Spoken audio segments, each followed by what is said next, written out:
nerds, what's up? Today we're going to talk about episode 3 of the Rings of Power, its lore, and how correct it is to the Silmarillion. Now, before we dig into this episode, there are a couple things I wanted to talk about last episode. First being this awesome comment that someone left on the video, showing me that I was so distracted by Galadriel being the same age as Elrond that I completely forgot that Galadriel is also older than Gil-galad and Celebrimbor, even though those two are portrayed much older than her in the show. So this is a really interesting choice, and it relates to something I've realized in the first 3 episodes, is that they're trying to make Galadriel seem a lot younger, I think. And I don't know if that's to make it feel like she can grow more, like they're trying to tell the younger story of Galadriel, but they definitely don't seem to be giving her the thousands of years she's already had under her belt. She feels much younger than the Galadriel we see in the Fellowship of the Ring. Now, I looked it up, and Morfydd Clark, who is the actress who plays Galadriel, is 32, and Cate Blanchett was 30 when she starred in The Lord of the Rings. I don't know what to do with this information. Something about it feels completely incorrect. Like, it actually shocked me to my core.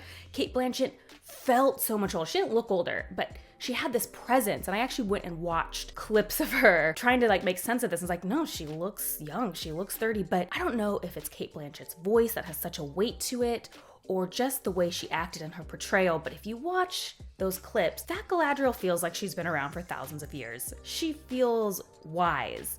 And if I had to say how old the Rings of Power Galadriel was, I'd probably say 32. Now, this isn't a criticism on the actress. I actually quite like the actress that's playing Galadriel. I don't even know if it's her necessarily, or the script, or the choices they've made for her that make her feel so much less weighty than the Galadriel we see in the future.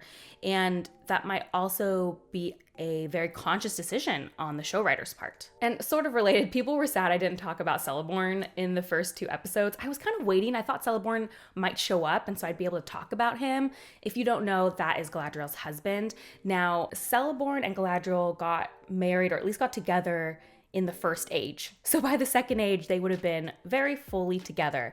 And I wonder if this is sort of related to them wanting a younger Galadriel. If we have a Galadriel that's already married, it'll make her seem a lot older. So I wonder if that's part of the decision to, so far, ignore that character. Okay, let's move into episode 3. Okay, Numenor. This is actually pretty great lore in my opinion. The island was brought up out of the ocean and gifted to men by elves in the Second Age. It was because they stood by the elves in the war against Morgoth. Now, Numenor, which is originally on really good terms with the elves, did turn away from them and start resenting them. Here's the thing, I don't want to spoil this for those of you who haven't read it. I don't know how much of that they're going to talk about, so I'll just wait until we watch more of the show. But yeah, so we're going to see how much of that they can include in the show, but basically a lot of it centered around the men starting to resent that they weren't allowed to go to the west into the Undying Lands. Okay, this is actually Nimloth. So that confirms I don't think they were trying to be Nimloth in that other episode. If you guys remember, I talked about that. I think they're just kind of doing a tree theme. So both the Queen Muriel and King Farazan are canonical. They have the same names, yeah. Elendil is supposed to be extremely tall. It's just always a fun detail, I think, to put in there. Anyway, yes, he was known as one of the faithful, so this is accurate. He was always an elf friend. The faithful was a thing in Numenor, the people who remained faithful to the elves. And that is indeed the etymology for his name. His 2 sons are canonical as well, Isildur and Anarion. I probably didn't need to tell you that, at least because Isildur shows up in the Lord of the Rings trilogy, so maybe you recognize that name. However, the sister Irian is not canonical, and I'm just kind of interested by this choice to add her just because we have a lot of characters, and why do we need an extra one in that family? So I'll be very interested to see what they do with her. So Elros is Elrond's brother, as shown here, and Elros was the first king of Numenor. As I said in the last episode, he did choose to go with men while Elrond chose to stay with the elves. One thing I think is kind of interesting is that it's clearly showing that Elros was very accepted here, and was the first king, but they've kind of done this plot line with Elrond that he wasn't accepted with the elves. So I'm kind of interested in why they did that juxtaposition, because they were both accepted. So I'm curious to see where they go with that. So I haven't talked a lot about Morgoth, but yeah, he was defeated.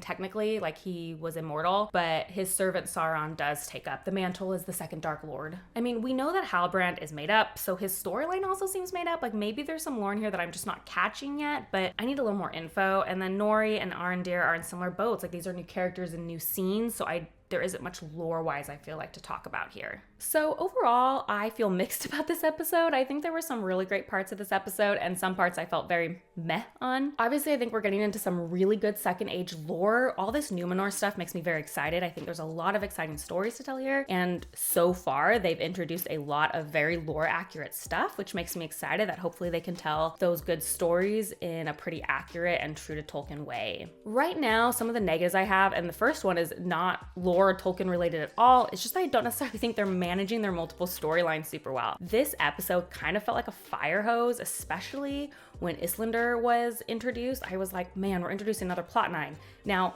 I should be really excited about that plot line, and I am. Like, that's a great plot line, and it's like lore rich, so like, yes. But just the way they introduced it just felt like a lot. Like maybe we should have waited a little bit to develop other ones, or even though Arondir is actually my favorite non-canonical character, like I really like his character, did we need his storyline in this episode? Like maybe with Elrond, they could have taken a break from that, or maybe just a single scene where they show what happened to him and don't keep going, because it just feels a little disjointed. Now, this is something I think can get solved with time, so it's not something I'm super worried about. I think maybe they'll hit their stride and these storylines will feel a little less disjointed and not like we're rushing between. But this episode felt like a little to me like we both had too much information and also not enough storyline happening. Like, did we get anywhere this episode? So I'll be interested to see about that, and I hope that kind of resolves itself. I think there's a very good chance it can. I also in this episode felt like Nori and Halbrad's storylines were very predictable. I predicted several things happening before they happened, particularly with Halbrand. Like right now, he's feeling very reminiscent of Aragorn. Like his story isn't feeling fresh to me, isn't feeling new, and this is a new character you've inserted in here. You know, what's his purpose? So I'll be interested to see that. I also really hope they don't do a romance between Galadriel and Halbrand, because not just lore-wise. I mean, sort of lore-wise, like come on, if we're ignoring Celeborn, at least like let her not have anybody, but also because Arondir and Bronwyn's main storyline, it feels like, is that they are the elf-human relationship, and it's already been said, like this has not barely been done before and it always ends poorly. So then to have it done twice feels way too repetitive for the show. So I'll be interested to see how that goes. I really just hope they refrain from that. For Fun After episodes 1 and 2, I polled my Instagram followers about the characters and who they were liking and some opinions about it. And I did it in a very specific way by separating my followers into two groups. So the first group I polled was the group who'd either only watched the Peter Jackson Lord of the Rings and hadn't read the books, or had watched Lord of the Rings and only read Lord of the Rings and no supplemental material. And in the second group, I asked people, hey, if you've watched the movies, if you've read The Hobbit and the LOTR, but you've also read another book like The Silmarillion or Other Tales or Beren and Luthien, or I don't know, there's a million of those lore books. So you had to have read another lore book in the second group. I wanted to see if there was a difference of opinions in those only rooted in Lord of the Rings and those who knew stuff about the first and second ages. Now, because this was before episode 3, I didn't include Halbrand, who seems to be more of a central character now, but at the time didn't really feel central. What was so interesting to me is that there was basically no discernible difference between the two groups of people. The biggest difference is that I had a lot of the fans in the second group, the group who had read supplemental material, messaged me saying that they loved the idea of having Galadriel be the center of the show, but they weren't currently happy with how it was playing out, while I didn't receive those messages from the first group. Anyway, I found this really fascinating just from like a lore perspective, that so far it seems that both groups of people are on board with like the same people, but maybe they have a difference in their level of satisfaction on how it's being played out. So I may repeat this poll in a few more episodes to see where we stand if people are interested in hearing. Okay, I'd love to know your thoughts on this Rings of Power episode. How did you feel about all the Numenor lore? How are you feeling about the show overall? Were you a little disappointed in this episode like me, even though there was a lot that you liked? Or did you love this episode? Was this your favorite of the Rings of Power show? Please let me know. And as always, if you like this kind of content, please like and subscribe. That is the best way to support me. And if you want to see what I'm currently reading, as well as other nerdy rants, you can check me out on Instagram at bookborn.reviews. I'll see you next time. Bye.